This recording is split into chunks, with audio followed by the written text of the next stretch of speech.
Hi, and welcome to Arts at a Distance. My name is Miss Noel. I am the Arts Education Consultant with the Merced County Office of Ed, and we are so excited to have you here today on Wednesday. Wednesday is what we call What in the World Wednesday, where we deal with the newest of the arts disciplines that have come out in the state of California, and that is media art.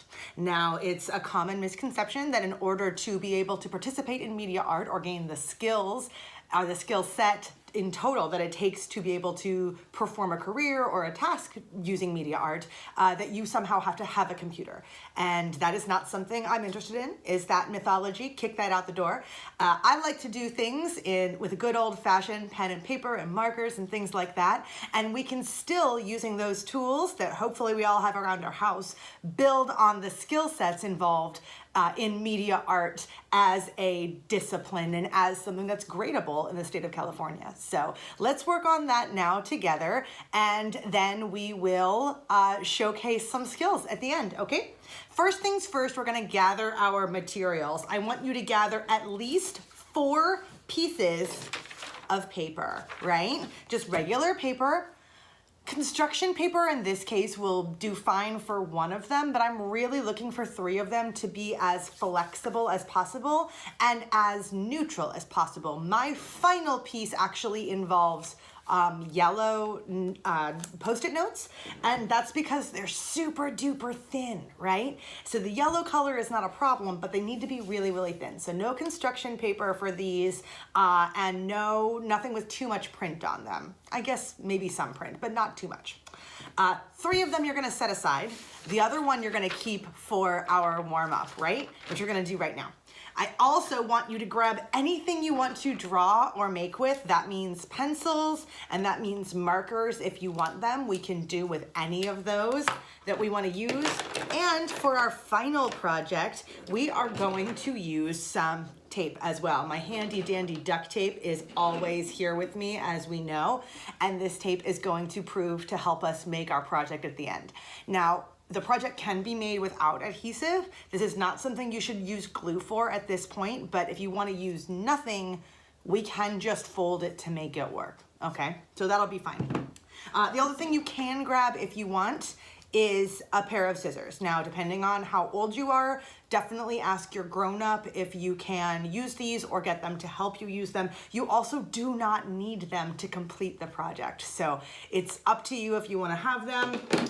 If you like it looking super duper smooth, that's one thing. I like to rip and tear, so I didn't even use them on my final project.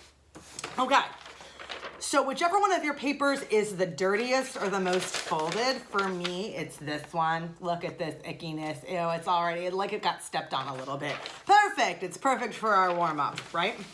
So what we're gonna do is we are gonna start out and warm up by making characters out of shapes. Isn't this funny? This is a strange thing to do. So first and foremost, I want you, out of your mind, to take just a couple seconds and draw a person only using curved lines, okay? Specifically, circles and ovals.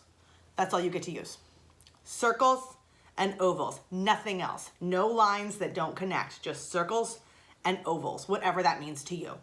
Doesn't have to look like mine, just has to be what your version of a person is using circles and ovals. Are you ready? Just a couple seconds. Ready? And go. 10, 9, 8, 7, 6, 5, 4, 3, 2, 1. Bam. That is what I did. I'll tell you what, this person made entirely of circles and ovals is significantly better than I would normally draw a person if I was just trying to draw them based on seeing them, right? Which tells me something about the way my mind works when I see something and process that versus the way it actually is. I really like that. And just letting my mind go, and instead of forcing it to look a certain way, letting it happen, That really worked for me. I appreciate that. We're gonna do one more warm-up exercise where we turn it over and we're gonna use the other side of our paper. Again, this is just about freeing your mind, so don't worry if it looks a certain way or doesn't look a certain way. It's all about what you think. We're gonna draw a person again, but this time we're gonna draw a person only using triangles, right? There you go, like that. A triangle is any three-sided shape that has like a point on all of those, the points of this. So it's 3 sides and 3 points, right? I'm not asking for isosceles triangles that are even. I'm not asking for any kind of specificity. Any triangles that you want. And that's the only thing you can use to make up a person, okay? Are you ready? And go. 10, 9, 8, 7, 6, 5, 4, 3, 2, 1. So that's what I got out of that one. I think that's very interesting because my brain was running through whether or not I wanted to make 2 triangles for the face and the body or just 1. And I could not wrap my head around the idea of them not being even on both sides the way a face is. So I forced myself to do 2. And again, that tells me something about my brain and the way that my brain works. So I'm really glad we went through this exercise. Now we've done it with circles and ovals. We've done it with triangles, and hopefully we're understanding the idea of shape and how shape contributes to character. And more than that, what we're doing is just opening up our brains and preparing for that rapid fire, no holds barred, no judgment approach, because I am not interested in judging you or grading you for any of these things. I just want to see what you create. Okay, now we're gonna start making our book. And our book is gonna look like this. We're gonna take 3 of these pages. I accidentally had 4, but we're gonna take 3. We're gonna put them all together like this, and then we are going to fold them in half, okay? And we're gonna try to make this as even as humanly possible, because actually the evenness makes this particular project easier to do. The more even it is, the easier this will be. After you've got one fold there, you are also going to fold the other way so that this folded part is the thing that is folding over. And you've got a quarter of a page that is 3 pages deep, right? Just like that. That's pretty even. It could definitely be more even, but that's okay. So I want you to look at the corner that is open. 2 corners are attached by 1 side, 1 corner is attached by 2 sides, and 1 corner is entirely open. We want that open corner to be as even as possible. Mine isn't great, but we want to keep trying. That's okay. And then you'll see that there's a short side and a long side.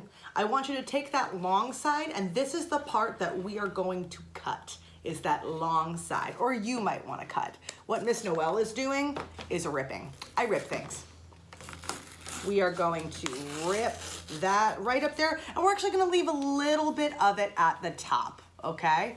That is going to stay. Maybe we'll rip a little bit more, kind of like that, so that when we fold it over, we've got now an entirely free bottom of our little booklet, right? That's what we want.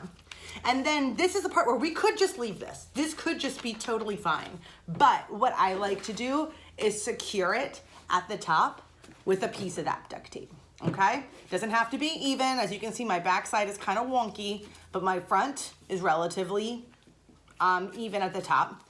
And what I've done is create this book so that it can be flipped at the bottom. Because what we're doing is we're making a good old-fashioned flip book, animation style, right?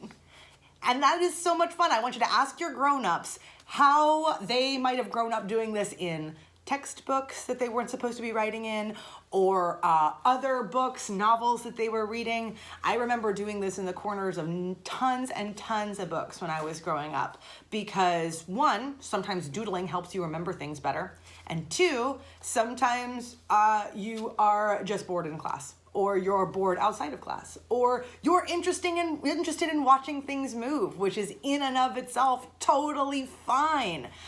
So instead of ruining a book, we're gonna make ourselves a book, right? We're learning from our past mistakes.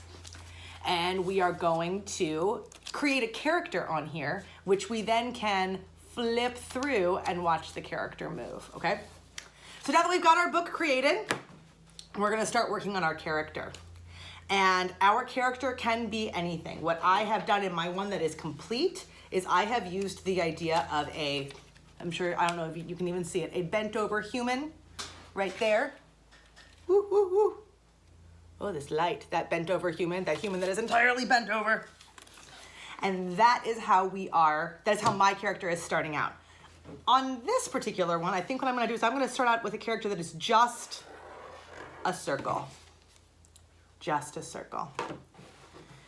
And then the thing is that on the next page, it's going to move only a little bit. So what my circle is going to do is crunch inward. Almost like it's now a potato. Circle to potato. Kind of fluctuating.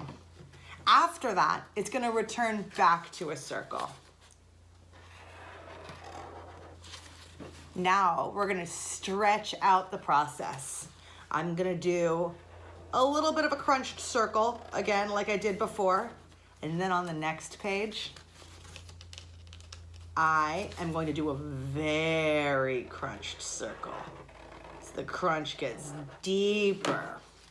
So it goes from something like this to something like that. So now, automatically, with a character which the only characteristic or aspect of it is that it is a round circle. Suddenly that character, I wish this one flipped a little better. Suddenly this character goes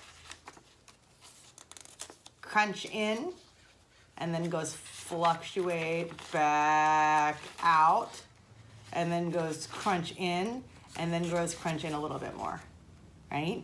So this character is going on a journey where it goes from open, whoosh, back open, then whoosh, whoosh. And then what it's gonna do on that, after that final one, is it's gonna return to the state right before it where it's a little bit crunched, and then it's gonna open back wide again. And then it's gonna go back to a circle. Very nice. So, there's a couple of things here that I can't control. One of them is how well this actually flips to go nice and fast. Kind of like that. This is, oops, see, I can see it if I do it like that, but it's hard to be able to show you guys. But that's why it is so important that it be even on the bottom. If you can see with this one that I made, you may be able to see it right there in the corner. What I do is I start with that little guy, whoop, and then he slowly goes through a series of movements. Whoop. And they're hard to see because they're so small, but he eventually jumps all the way off the page. So the key is that you can't go from one big movement to another big movement. There's got to be ample space in between to hit every part of that. When we, as a character, go from big to small, we don't just hit those 2 points. We go from here to here to here and then to here, which is why I'm going to go to those 3 middle, or some of the middle parts of my flip book. My circle doesn't go straight to being super crunched. It goes to a little bit crunched, then super crunched, and then goes back to a little bit crunched, and then back to a circle. So if you were to flip that really quickly, it would look like you were going from in, hoo, hoo, hoo, hoo. Those are the whole 5 steps that we're hitting, okay? So my challenge to you is to make this as even as possible. Like I said, maybe it's about after you've created it, slicing it really, really even. That will help you. Or if you find something thinner, something like this, that will work too. As the thinner that the paper is, the easier, and the more even it is, the easier it's gonna be to flip. And I challenge you to make some homemade animation the way that we used to do in the old days. You're gonna be working on character and drawing. You're gonna be working on animation, like we said, and hitting those various points. And your brain's gonna be working on storytelling as well. And I'm already proud of you. Thank you so much. That's actually my timer, and that means that it's time to go. There's 3 things that we need you to do, okay, for the rest of the day. Stay safe. Be happy, and make art. See you later.